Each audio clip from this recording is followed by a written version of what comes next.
How do you build an empire that lasts for centuries? Well, the Ottoman sultans had a radical idea. They needed an army, but not just any army. They needed a force completely, unshakably loyal to them and them alone.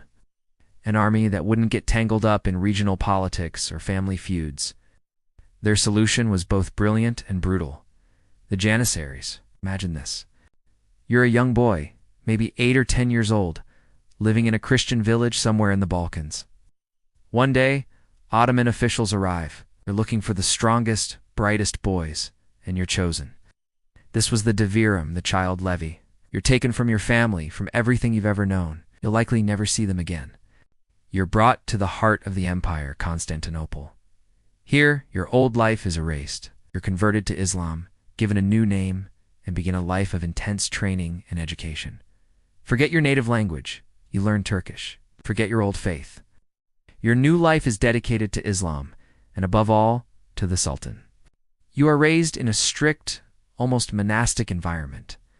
No family ties, no personal wealth, no distractions. Your only family is your cores, your only father, the Sultan. This grueling process forged you into a Janissary. You became part of the first modern standing army in Europe since the Roman legions. Think about that.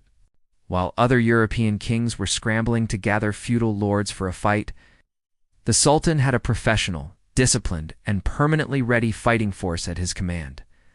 You were armed with the latest technology like matchlock muskets, long before most Western armies. Your discipline on the battlefield was legendary. Your battle cry, a roar for God and the Sultan, struck fear into the hearts of your enemies. You were technically a slave, the Sultan's personal property. But this was a strange kind of slavery.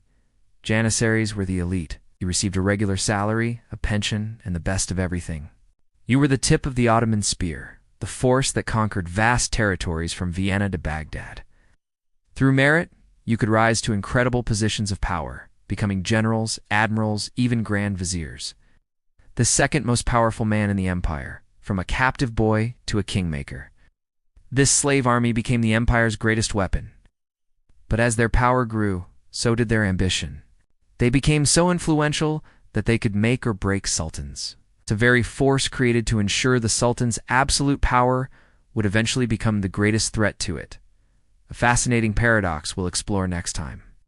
Thanks for watching, and if you enjoyed this, please like and subscribe for more deep dives into history.